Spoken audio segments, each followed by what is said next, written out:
तो आइए अब सुनते हैं पाठ हमारा देश भारत। भारत एक बहुत बड़े भौगोलिक विस्तार वाला देश है। उत्तर में यह हिमालय के ऊंचे शिखरों से घिरा है, पश्चिम में अरब सागर, पूर्व में बंगाल की खाड़ी तथा दक्षिण में हिंद महासागर भारतीय प्रायद्वीप के तटों पर लहराते हैं। भारत का क्षेत्रफल 32.8 लाख वर्ग किलोमीटर है। उत्तर में कश्मीर से लेकर दक्षिण में कन्याकुमारी तक इसका विस्तार लगभग 3200 किलोमीटर है तथा पूर्व में अरुणाचल प्रदेश से लेकर पश्चिम में कच्छ तक इसका विस्तार लगभग 2900 किलोमीटर तक है। ऊंचे ऊंचे पर्वत, भारतीय महामरुस्थल, उत्तरी मैदान, असमान पठारी सतह, तटीय भाग एवं द्वीप समूह स्थल रूपों की विभिन्नता को दर्शाते हैं। यहां जलवायु, वनस्पति, वन्य जीवों के साथ साथ भाषा एवं संस्कृति में भी बहुत भिन्नता है।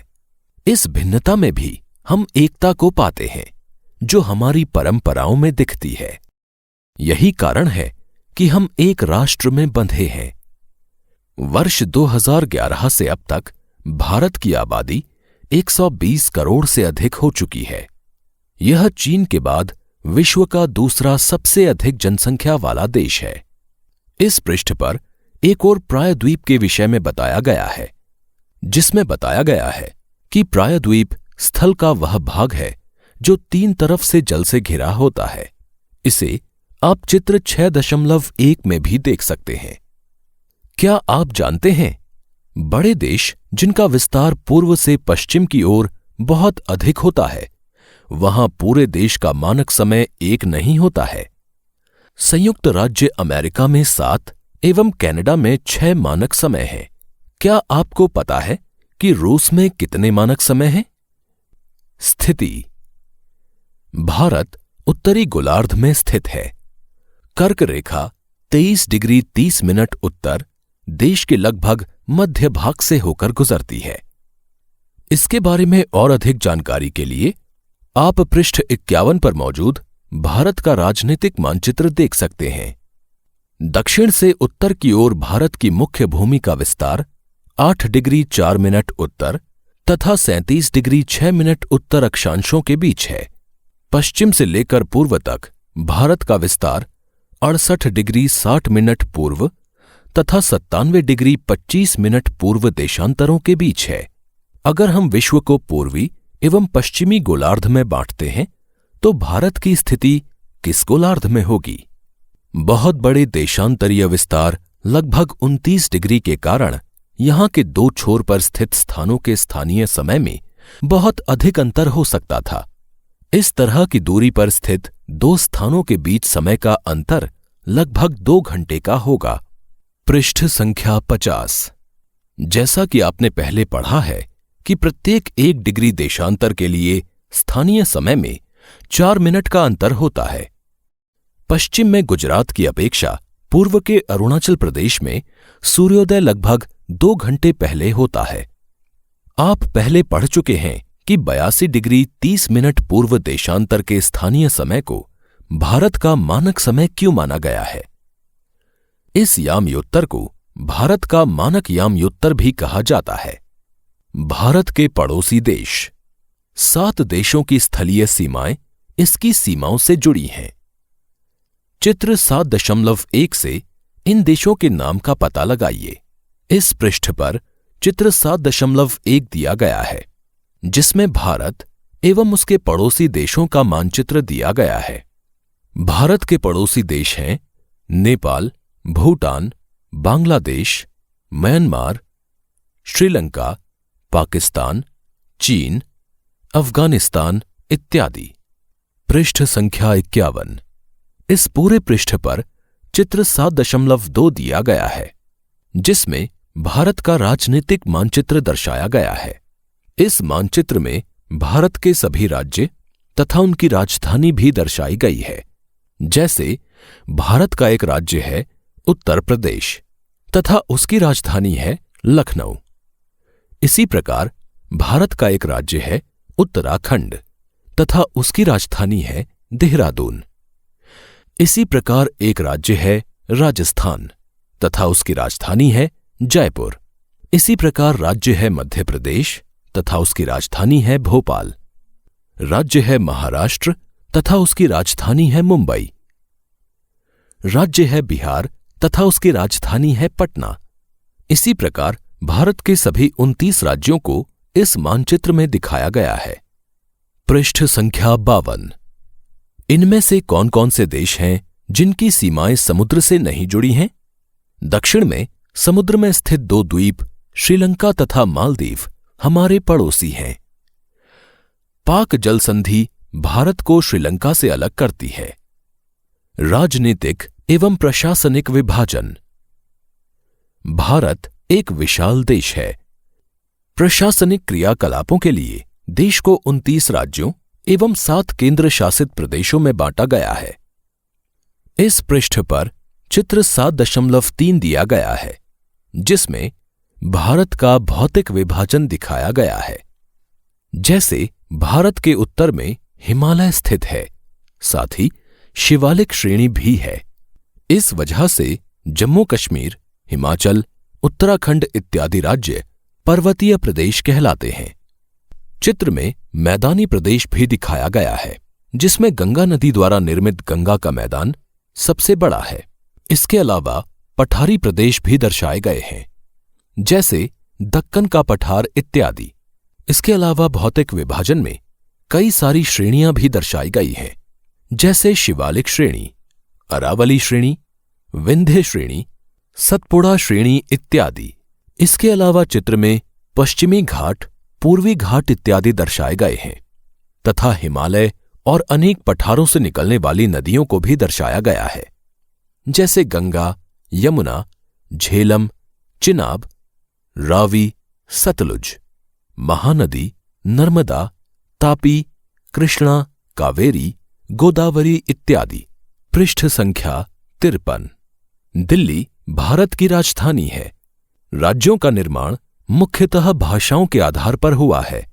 क्षेत्रफल की दृष्टि से सबसे बड़ा राज्य राजस्थान तथा सबसे छोटा राज्य गोवा है। राज्यों को जिलों में बांटा गया है।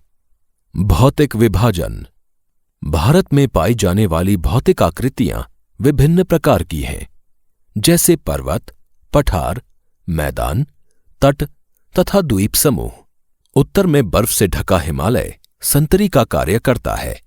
हिमधन आलय का मतलब होता है बर्फ का घर।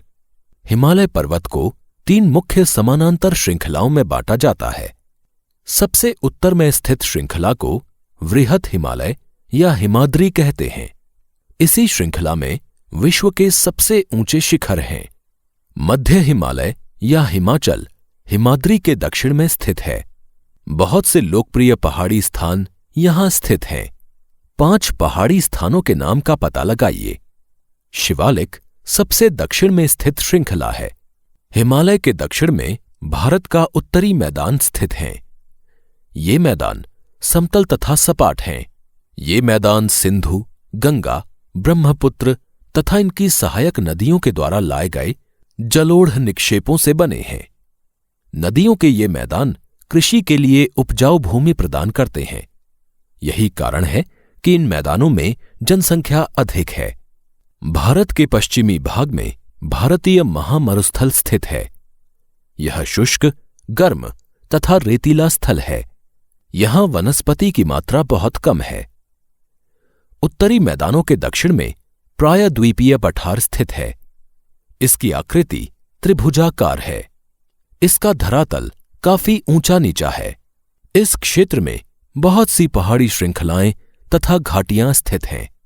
इसके उत्तर पश्चिम में अरावली श्रृंखला स्थित है, जो विश्व की सबसे पुरानी श्रृंखला है। विंध्य एवं सतपुड़ा भी महत्वपूर्ण श्रृंखलाएं हैं। इन श्रृंखलाओं से होकर नर्मदा तथा तापी नदियां बहती हैं। ये पश्चिम की तरफ बहने वाली नदियां हैं, जो अरब सागर में गिरती हैं। इस पठार के पश्चिम में पश्चिमी घाट या सह्याद्री तथा पूर्व में पूर्वी घाट स्थित है।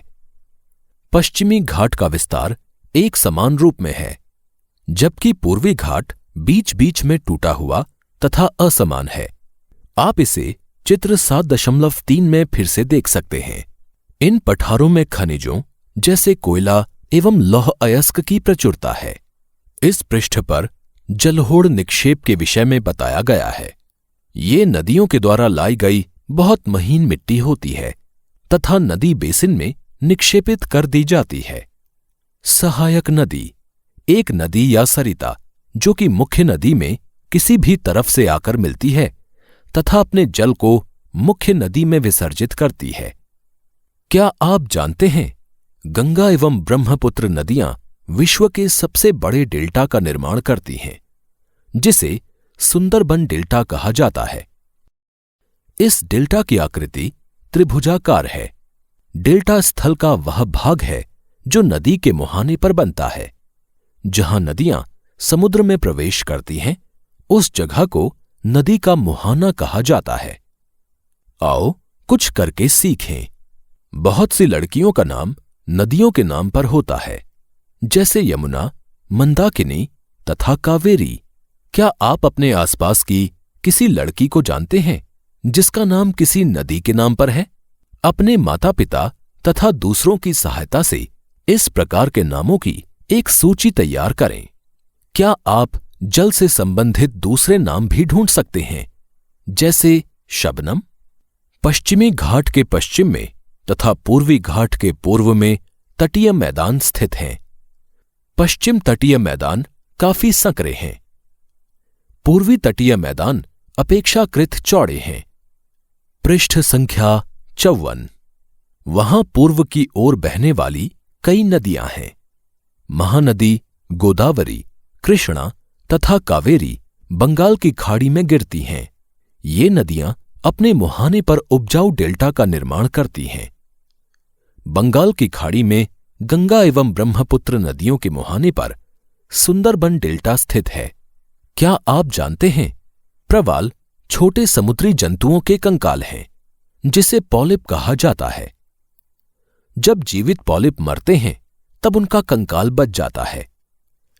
अन्य पॉलिप की वृद्धि इन ठोस कंकालों के ऊपर होती है, जो बढ़ते बढ़ते काफी ऊंचे होते जाते हैं तथा इस प्रकार प्रवाल द्वीपों का निर्माण करते हैं। चित्र 7.4 में प्रवाल द्वीप की तस्वीर दिखाई गई है। इसी पृष्ठ पर कक्षा 8B की पंखुड़ी विद्या नामक छात्रा के द्वारा सुनामी पर एक कविता लिखी गई है।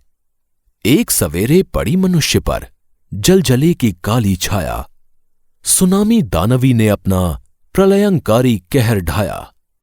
समुद्र में उठा आलोड़न, मीलों दूर फैला साया। प्रकृति के विनाश ने मानव को अपना ग्रास बनाया। विनाश का था विकराल आकार, चारों ओर मचा हाहाकार। कोई नहीं बच पाया उससे, भागे बचाने अपने प्राण। हिंद महासागर था रक्षक, अब बना हमारा भक्षक। सर्वत्र निगल गया मानव को, करके अस्तित्व नष्ट। उठे हजारों हाथ प्रशिक्षण, सहायता में पीड़ितों के। यह दिखाने सागर को कि हम वो हैं जो कदापि नहीं डरते। रात थी काली फिर भी आशा की किरणें चमकेंगी। फिर जिंदगी करवट बदलेगी, हृदय में खुशियां दमकेंगी। पृष्ठ संख्या 55। इस पृष्ठ पर कक्षा 4 के छात्र वेदनाथ स्वैन का चित्र, जो कि सुनामी पर बनाया गया है, को दर्शाया गया है। चित्र में समुद्र से उठती बड़ी बड़ी लहरों को छात्र ने दर्शाया है। साथ ही समुद्र से लौटते मछुआरों को तथा अपने घरों से इधर उधर भागते लोगों को भी चित्र में दर्शाया गया है। पृष्ठ संख्या 56। भारत में 2 द्वीप समूह भी हैं। लक्षद्वीप द्वीप समूह अरब सागर में स्थित हैं। ये केरल के तट से कुछ दूर स्थित प्रवाल द्वीप हैं। अंडमान एवं निकोबार द्वीप समूह भारत से दक्षिण पूर्व दिशा में बंगाल की खाड़ी में स्थित हैं। क्या आप जानते हैं कि कौन सा द्वीप समूह वर्ष 2004 में सुनामी से प्रभावित हुआ था? समाचार पत्रों तथा लोगों से बातचीत के जरिए जानकारी प्राप्त कीजिए कि जब सुनामी भारतीय तट से टकराई थी तो किस प्रकार लोगों ने अलग अलग तरीके से इस चुनौती का सामना किया था। सुनामी एक विशाल सागरीय तरंग है जो समुद्र तल पर भूकंप के कारण उत्पन्न होती है। अगर आपको यह कहानी पसंद आई हो तो लाइक करिए और इसी तरह की और कहानियों तथा किताबों को सुनने के लिए सब्सक्राइब करें हमारे चैनल को और दबाएं बेल आइकन।